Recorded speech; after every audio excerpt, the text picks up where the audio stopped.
So now we have some new disastrous economic data, which is not only bad for workers, but also terrible for some of the most popular programs in this country.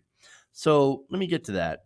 Recent research from Emmanuel Saez and Gabriel Zuckman, that's two economists at the University of California, Berkeley, showed that payroll taxes on workers now make up a significantly larger portion of national income compared to taxes from corporations.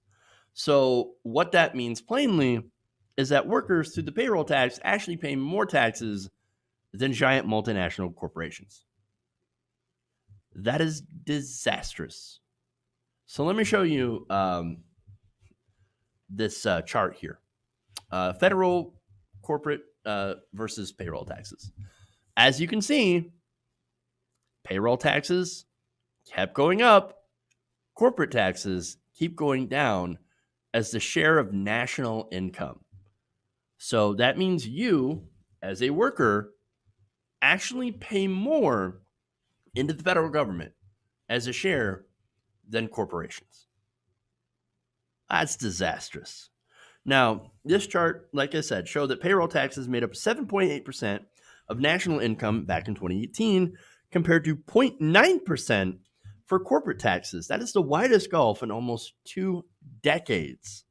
Now, in total, taxes on workers generated 35% of federal tax revenue, significantly higher than the 9% drawn from corporations, according to the Center on Budget and Policy Priorities.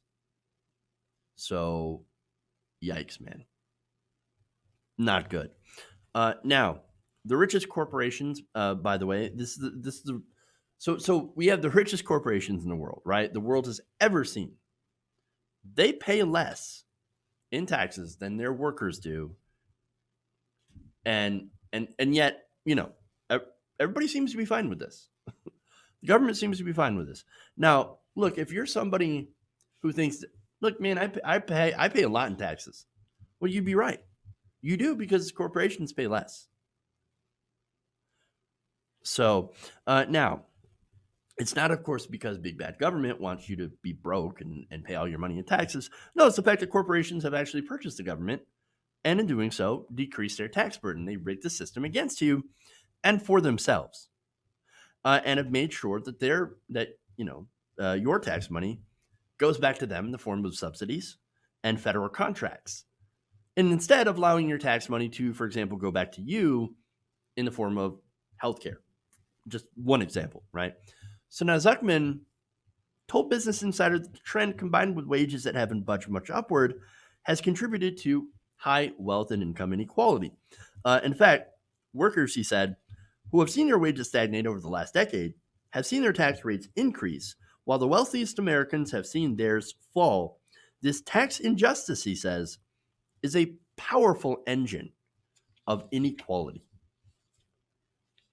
Now, tens of millions of Americans, by the way, he adds, pay the 6.2% tax, which is the payroll tax, which the federal government levies on wages to fund social insurance programs and employment benefits.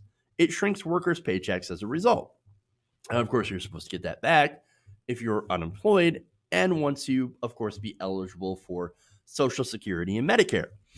Now, thing is, while your payroll taxes have went up, your pay has basically not moved at all, right? So you are getting less in your paycheck.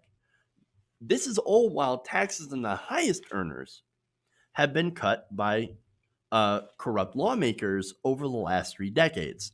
So now you had 2 tax cuts under President Ronald Reagan for corporations. You had 2 under President George W. Bush. 2 under George Bush. You also had 1 under President George W. Bush. You also had President Obama, who temporarily extended the Bush tax cuts and then made some of them permanent in 2013. That was partly thanks to, of course, Joe Biden making that deal with the Republicans, saying, don't worry, I'm going to extend 94% of the Bush tax cuts. Jesus, man. Then, of course, came President Trump, who then slashed corporate taxes even further. It went from 35% to 21%. And as a result, thanks to the loopholes that they decided not to get rid of, because remember, the whole mantra was, oh, don't worry, we're going to lower the rate, but we're going to close the loopholes. Well, did they close any loopholes? No, of course not. They never close any loopholes.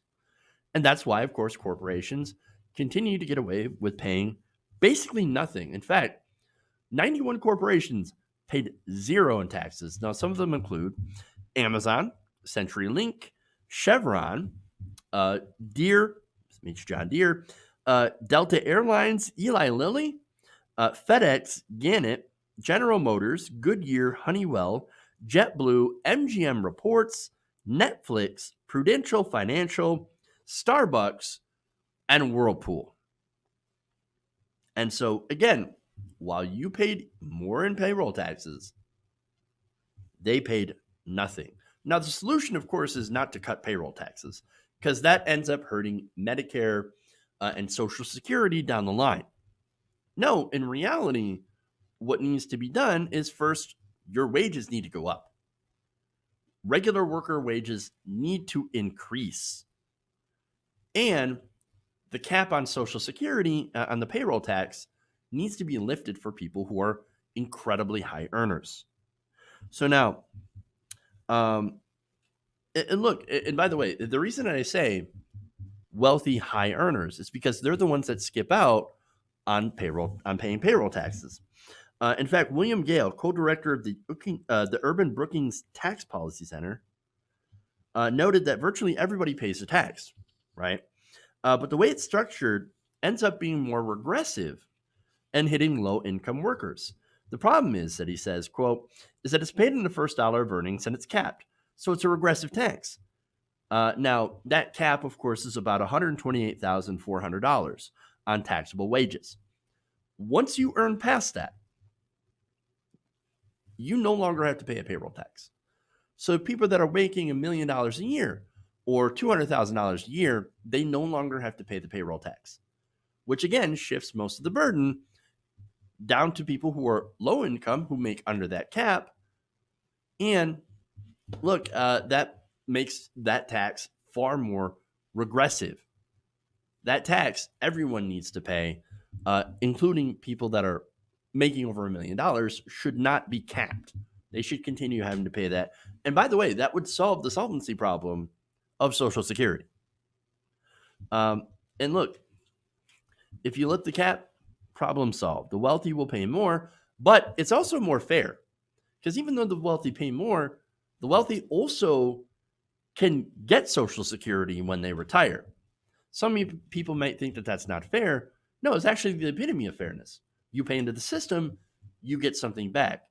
Everyone in, no one out, and it actually makes it a lot harder to get rid of. And so that's actually why a Medicare for all system is far superior than having the kind of healthcare system that we have now. Everyone in, they pay through taxes, no one out. It's more fair, and it makes it harder to get rid of. So now, the next time that you look at your paycheck and you wonder how you're going to make it to the next pay period, remember that there is a company out there somewhere that just paid nothing in taxes and took most of the profit from your labor. So instead of getting mad at the government, maybe you should get mad at the corporations and vote for people who don't take money from those corporations. Hey guys, hopefully you enjoyed that free video. Now I'm going to have to ask you a favor. Between the demonetization and the YouTube algorithm messing around with view counts, etc., we're having a hard time adjusting to the new YouTube reality, which is where you guys come in. See, we have a Patreon, patreon.com/TYTNation, set up to help us rely on you guys, the viewers, instead of big corporate ads. Look, you know the show. You know how I'm not in favor of big corporations anyway. So help us transition away from relying on the ad model to pay the bills and sign up to be a patron, patreon.com/TYTNation. That goes a long way to help us keep the lights on. And you guys will know that you're supporting independent, progressive media.